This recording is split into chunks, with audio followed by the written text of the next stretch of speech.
So if the amount of hex stakers goes to from, let's say, what we're at right now, which just says 118,000 stakers. Well, I would Mhm. reason to bet that there's probably only like 70,000, maybe 80,000 individuals staked in hex, and the rest of those wallets are duplicate wallets.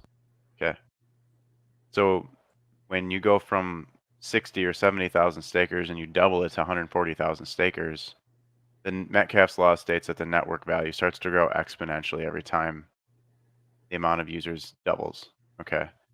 So from 70,000 to 140,000, you're looking at like a 10x increase in price from whatever we're at, 5.5 cents right now to 55 cents. If you can double the staker count, you go to 55 cents. You double the staker count again to like roughly 400,000 people, maybe now you're looking at a $6 hex, right? From 60 cents to $6. And you double it again to get close to a million stakers. Maybe you go from $6 to $60. And that's kind of where that target comes in, is the amount of adoption coming in. And that's where, okay, so that's like the conditions. And now you need to know the time frame. Well, how long is it going to take to get 1 million or 1.6 million stakers in Hex? Well, we don't know, because a lot of the adoption occurs at the end of the cycle when the prices are hitting all-time highs over and over and over again, and the price is just going vertical on green candles. That's when you get the most stakers. So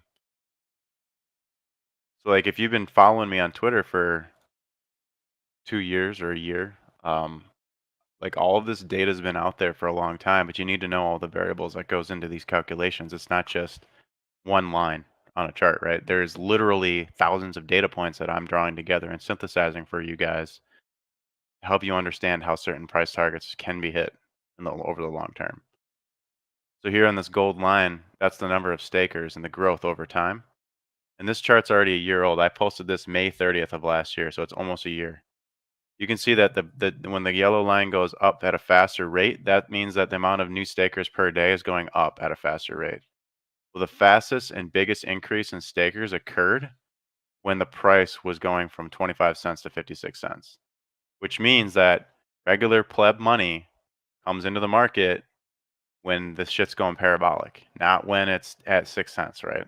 That's why you guys are smart for listening, because you're front running the regular average Joe investor or crypto person, right?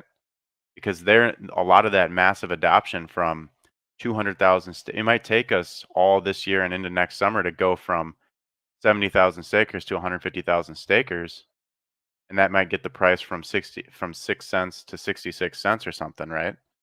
But then that next year, you could double the stakers in 1 year, because you could see a massive bull run and a huge wave of adoption on both chains, on one chain. Don't matter.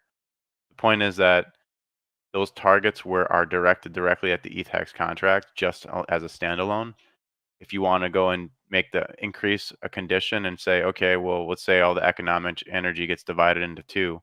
Well, then you just cut the price target in half. So it's maybe like 20 to 30 bucks per chain, right? That's the easy way to do the math. It's ratios, right? So I hope that answers that question.